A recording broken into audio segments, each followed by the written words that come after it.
¿Qué representa que Argentina se haya ido del Grupo de Lima? ¿Cuál es el peso de esa salida? Mira, lo grave no es de dónde uno se va, sino hacia dónde va. Es decir, cuál es el destino de la salida. Hay dos grupos apoyando de alguna forma una salida democrática en relación a Venezuela. El grupo de contacto, que tiene eje en la Unión Europea. Y el grupo de Lima, que por supuesto ninguno de los dos puede hacer un cambio mágico. Recién lo hablábamos, se votó muy claramente en el grupo de Lima en 2018 por unanimidad que se condenaba cualquier forma de intervención militar extranjera. Diego, ¿podemos como hacer en como se decía antes, un renglón, un grupo de riesgo renglón? ¿Qué es el Grupo de Lima? El Grupo de Lima fue un grupo de países democráticos sensibilizados frente a un drama humanitario de violación de derechos humanos, de un régimen indudablemente dictatorial, para tratar de apoyar una salida democrática. Tuvo mucho que ver con la aparición de Juan Guaidó, al que se le dio y se le sigue dando un valor simbólico, ninguno duda. Bien, que o sea, Juan fue un Guaidó grupo no está creado gobernando para resolver lo que pasa con Maduro en Venezuela. Claro, desde una Bien. perspectiva no intervencionista, Sí. de apoyo a valores que tienen que ver con la no existencia de presos políticos, de un sistema electoral transparente, es decir, valores que obviamente consensuamos sin lugar a duda. ¿Qué pasa, o si alguien sabe esto, cuál es la gota que rebalsa el vaso y por la cual se toma la decisión que Argentina dice, ahora sí, aprieto el botón y me eyecto del Grupo de Lima? ¿Qué pasó? En estas cosas que se hace una cosa para un lado y otra cosa para el otro, hace 2 días se hizo un cuestionamiento al régimen en Nicaragua. Exactamente.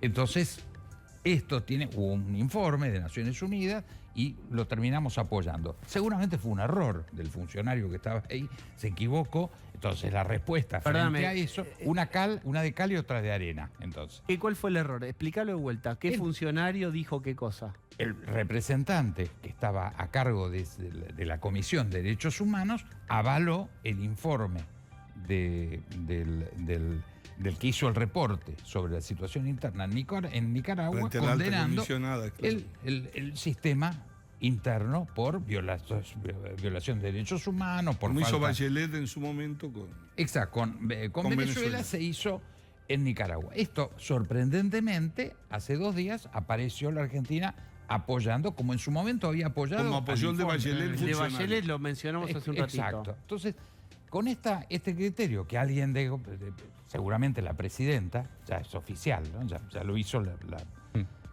fue nombrada en las flores. Speaker la locutora. La presidenta autopercibida. Entonces la presidenta se debe haber enojado que hicieron eso y debe haber dado una orden de decir, bueno, basta, se terminó esto. Ni siquiera, yo puedo decir, uno podría haber hecho esto con un criterio diplomático.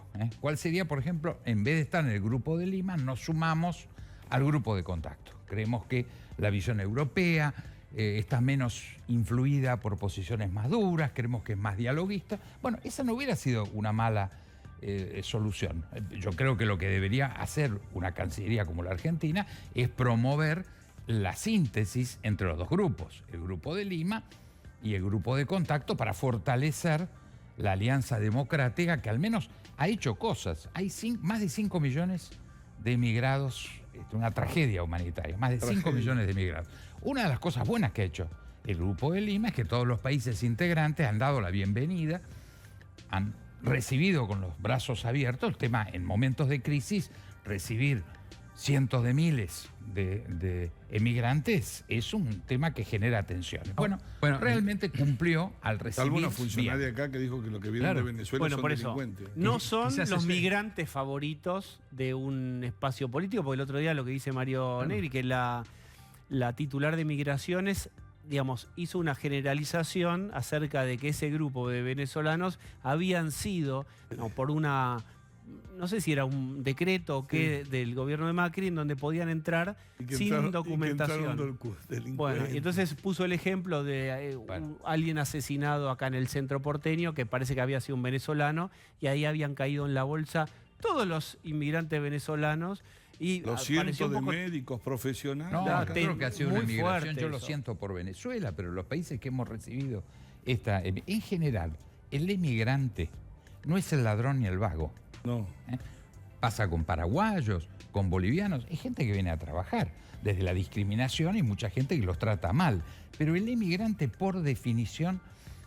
trata de ser agradecido. El vago y el ladrón prefiere quedarse en su lugar, porque tiene mejor forma de disimularse. No hay que olvidar que esta declaración de la funcionaria de Migraciones es una de las declaraciones más xenófobas que ha tenido el Estado argentino en los últimos años. Ustedes llamó la saben, atención, sí. El documento de hoy tiene un agafe, ¿no? Uno lee finito sobre Venezuela porque dice: no debemos meternos en asuntos internos. ¿Saben quién decía eso? Cuando se violaban los derechos humanos, la dictadura. Claro. Decía: no debemos meternos en asuntos internos de los países, que lo resuelvan cada uno. Bien, la pregunta es, y es la de siempre, y yo todavía la sigo haciendo y me la sigo haciendo todo el tiempo, esta pregunta, que es: ¿cuál es la razón por la cual Argentina tiene tanto compromiso con Venezuela de Maduro y antes de Chávez? A esta altura, ¿qué se le debe? A esta altura yo reconozco, lo decías recién, Mario, es incomprensible lo que se hace en muchos campos, en lo doméstico. En lo internacional es increíble. Ahora Geopolíticamente, ¿para qué conviene no estar tan enfrentado frontalmente a Venezuela de Maduro? Para nada. ¿Hay un préstamo que haya que devolver? ¿Hay dinero de por medio? ¿Hay inversiones? ¿Algo con Rusia? Es el valor del relato que yo creo que nunca llegamos a entender lo profundo que es. En este momento vamos a celebrar, un par de días, los 30 años del Mercosur. La política de Estado más importante que hemos tenido en cada uno de nuestros países, no solamente en la Argentina. ¿Qué estamos haciendo hoy ahí?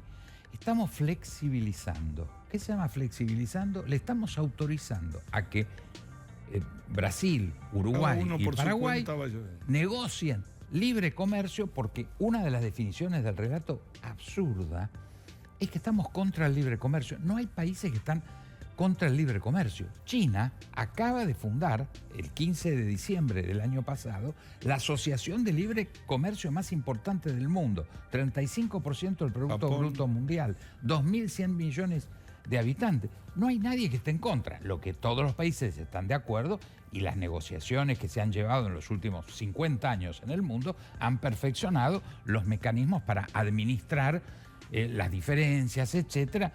Pero todo el mundo quiere hacer acuerdos de libre comercio bilaterales, multilaterales. Porque además lo que dice Diego, que yo coincido, que hay que tener espacio para ver eso. El mundo, así como cayó con la economía, va a una velocidad impresionante buscando por dónde salir. Cómo incorpora el conocimiento, cómo la experiencia de la desgracia que te hizo comunicar, sacás lo que sirve y se queda incorporado. Yo estaba en Formosa los otros días. Ustedes saben que durante todo el año, esto no es Gildo, digo, durante todo el año ningún alumno pudo tener un Zoom. Es decir, lo que significa el retraso. No tuvo, nunca. En un año, me decía una madre. Eso pasó en un pueblo entero. Pero no importa, debe haber 10 pueblos, 100, 1000, no sé. Porque iluminó. Entonces, ¿qué me preocupa de la Argentina? Después vemos quién gana. Nosotros, ¿qué estamos viendo de eso? ¿Qué vamos a hacer? Estamos discutiendo, miren ahora, con un proyecto de economía biodiesel, que la materia energética se diversifica en el mundo, hay una demanda por el mejor ambiente, por todo, y nosotros vamos, te cambia la sesión, no entra acá, no le metemos la prórroga.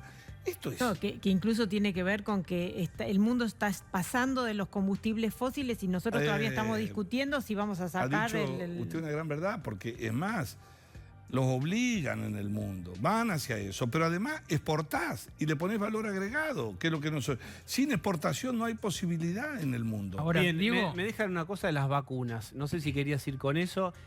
¿Cuáles son las consecuencias de haberse ido del grupo? ¿Hay alguna consecuencia en la adquisición o comercialización de vacunas? No, pero... Porque hoy Cristina dijo en Las Flores, reivindicó su idea, recuerdan que siempre ella hablaba de multilateralismo, y dijo... Yo voy a Disney, me encanta Nueva York, pero el mundo es multilateral y hoy nos están salvando las vacunas chinas y rusas.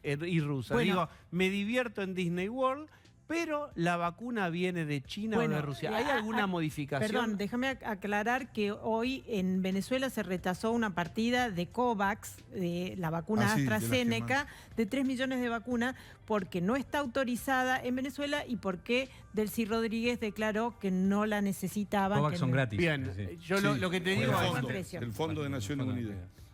Fantasmas de... Vamos a separar lo que son fantasmas de sillones con una sábana. Fantasmas o realidad. ¿Puede haber un problema de adquisición de, vacunas no es u que- otro no es problema que- si te vas del Grupo de Lima o No es que- nada? no es que puede haber, los hay por esto y 100 datos más. Si nosotros hoy ejercemos en este primer semestre, en el 30 aniversario del Mercosur, la presidencia del Mercosur. ¿No podríamos haber propuesto a Brasil, a Paraguay, a Uruguay, En conjunto. la compra en conjunto? 300 millones de habitantes. No, Diego. Quinta economía del ¿Sabes mundo. por qué no se hizo? Porque primero fueron las Filminas. Nosotros éramos Cachito campeón de Corrientes. Al Claro. otro día le pedíamos disculpas al presidente. Pero olvídate, ya pasó. Fue un error, suponete. No fuimos capaces de crear un observador de seguimiento, un observatorio de seguimiento de lo que pasaba acá en la región. Ya pasó también, ya pasó. ¿Hay tiempo de corregir? Sí. Sí. Hay tiempo porque nadie sabe a dónde el virus nos lleva, a dónde va la ciencia. Y el gobierno sigue sin convocar, sin hablar. Pero no nosotros. Nosotros estamos proponiendo un comité independiente, de científicos, fuera de discusión, que ojalá lo podamos hacer desde el Parlamento, pero que lo haga afuera, que pueda aconsejar como se hace en cualquier parte del mundo. ¿Por qué el secretismo frente a un tema de esto? Fíjate, y con esto concluyo con lo de la vacuna. No puede tener confianza la gente que no sabe si se va a morir, si no tiene certeza. Te llega una notificación como llega ahora y te dice, la segunda dosis hasta nuevo aviso.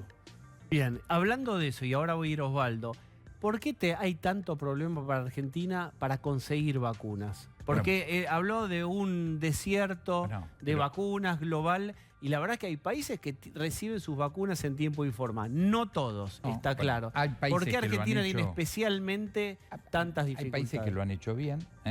Chile ha hecho una política negociadora que inclusive le sobraron y generosamente, con gran La hizo criterio el de solidaridad, ayudó a un país más pequeño y con menos capacidad negociadora que es Uruguay.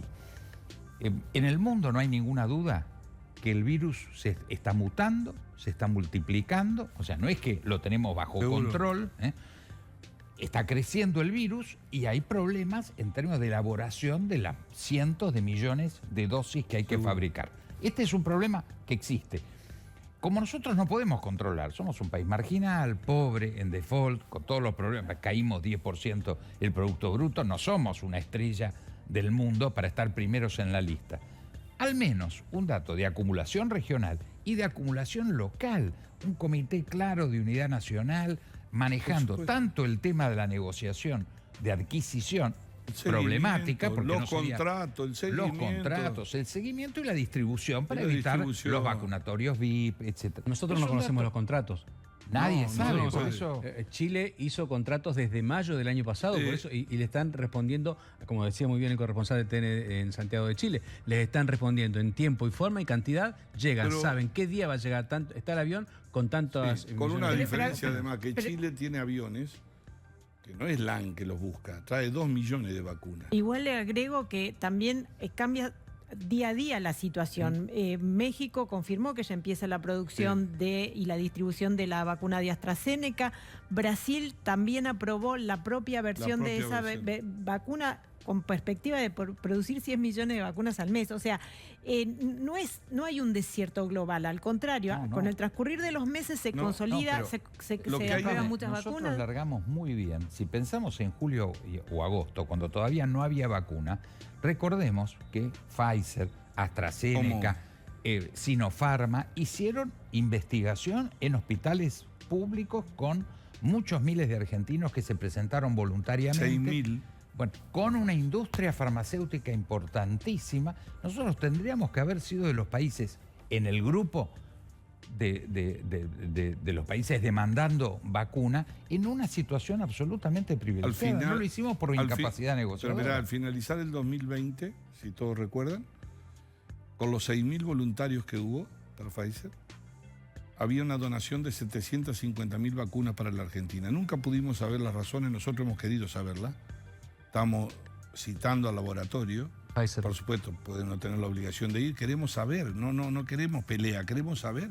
A ver si eso lo podemos levantar de alguna manera. Ahora, Cristina simplifica, hace ese juego maniqueo. Para nosotros, yo cuando era chico, vos preguntaste si era comunista la vacuna. No, ponía el brazo, las vacunas son buenas y deben ser buenas todo. El problema es cuando te autorizan, cuando se cumplen los ciclos.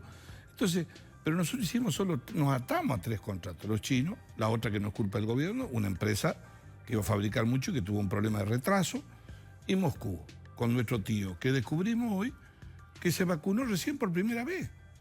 Se vacunó ayer Putin, por primera vez, y decían que ya no sé cuánto. Ahora, ¿qué es lo que está pasando? Hace viajes de 300.000 vacunas. Entonces, es cierto que hay un problema en el mundo y que los países desarrollados son los que más han acumulado, también es cierto. Pero es como ahora, todo. yo te hago una pregunta, ¿y por qué Estados Unidos no tuvo problema y le dio 1,5 millones de vacunas a Canadá? Por la buena relación. Perdón, ¿me permiten? Me disculpas Sí. para cerrar esto, que me parece muy importante. Nosotros hace 50 años tuvimos un proceso de vacunación masiva Impresionante. de una pandemia brutal como fue la poliomielitis. Claro. Vacunamos en un año 4 millones 4 de millones. chicos, entre otras cosas yo, 1956, primero con la Salk y después tuve el refuerzo con un pedacito de azúcar y 2 gotitas de la Sabin.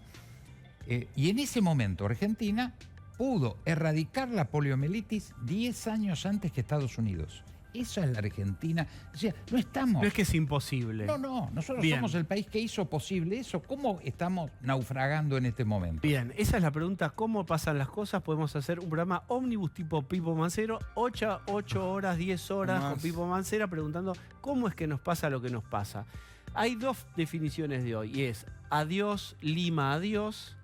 Y la segunda es, no podemos pagar, lo dijo Cristina. Esa frase, ¿qué impacto real en negociaciones tiene? Alguno dijo, es como un default, parece exagerada esa afirmación. ¿Qué efectos tiene concretos que la vicepresidenta, nombrada por la locutora como presidenta de la Nación, diga, no podemos pagar? Cayeron más los bonos, subió más el riesgo país. Por supuesto, y aumenta pero la dijo 2 incertidumbre. cosas falsas.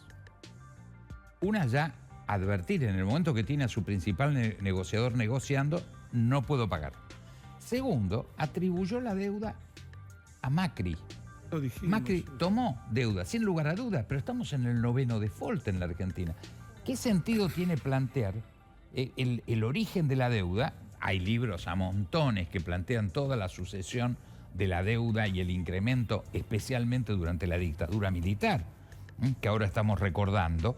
Entonces, sin lugar a duda, la solución es decir, señores, más que mirar para atrás que encontramos, la verdad, Pero- fracasos a montones, tenemos que unificar para poder negociar exitosamente una carga brutal. Tenemos más de 300.000 Diego, millones una de cosa, dólares es un de deuda. una cosa es un proyecto de país y otra cosa es un proyecto de poder. Me parece que ahora están hablando en términos de proyecto de poder. Y para el proyecto de poder se vienen las elecciones y esa es una frase jugosísima para la tropa propia y es, ahí está el mal, que es el que tomó deuda antes, no la Baring Brothers de Rivadavia. ¿Entendés que no sirve historizar? Diego, pero... perdón, Sí. termina el concepto. No sé para qué puse la mano así, pero me parecía que iba a decir algo muy importante y ahora lo olvidé. Es la edad. Bajo es la edad. mano. No, porque es cierto lo que decís, estamos en un año electoral y hay un proyecto de poder. Ahora, habría cosas que no habría que poder permitir, como por ejemplo mentir. Porque si vos decís, toda la deuda la tomaron ellos, yo no tuve nada que ver. Bueno, tuvo que ver. Digo, el kirchnerismo tomó deuda, y no solo tomó deuda mucho más cara que la que tomó la deuda el macrismo, porque la tomó justamente con Pero- Venezuela. Digo, entonces No, en ese pero, punto. A ver, Pero- acá, yo lo que digo es, lamento ser el que siempre tiene una visión distinta, pero digo, están los dos sectores en campaña electoral. Está Macri en campaña electoral, está Patricia Bullrich en campaña electoral, está Larreta en campaña electoral, en unos días habla Vidal, están todos en campaña electoral. Cristina. Y falta que salgamos nosotros y ustedes están con las internas. Ustedes, como son radicales, les encantan las internas. Internan 3 distritos. Te voy a decir una cosa. Terminá con la mentira que las internas son de los radicales. Las 3 internas tuvieron esta semana. Las internas de los radicales son las que se ven. 3 internas. Las otras son las de para Palacio. hacer cargos internos. Y Cristina también está en campaña electoral, con un elemento complicado, que Cristina cuando habla no tenemos plata y no podemos pagar, es la vicepresidenta de la Nación. Seguro. Por eso. Entonces yo lo que le quería preguntar antes a Diego era, ¿no es un pésimo día de la Argentina con los Estados Unidos? Porque toma la definición de Venezuela cuando Biden quiere, puso el ojo en Venezuela. Y por otro lado, Argentina, cuando está Guzmán en Washington y Estados Unidos y Nueva York, le dice, no podemos pagar, así que... No, pero no solamente Martín, volvete nomás tranquilo, porque ya la vicepresidenta te tachó la doble. Pero no solamente eso, dice, Es así, nosotros no tenemos nada que ver con el resto de la Argentina, No, esto es un gobierno autónomo. Que pero empieza otra ahora. hipótesis es, están jugando a policía bueno y policía malo. No puede Ella ser la endurece y él negocia. Sí, ¿Existe pero- eso o es una versión, Pero en el una fondo mirada vas muy a jugar así. sofisticada? Diego, si estamos interrogando a alguien y uno lo cachetea y el otro le lleva agua, bueno, será una técnica de interrogatorio que todo indicaría por tradición que no es mala, ¿eh?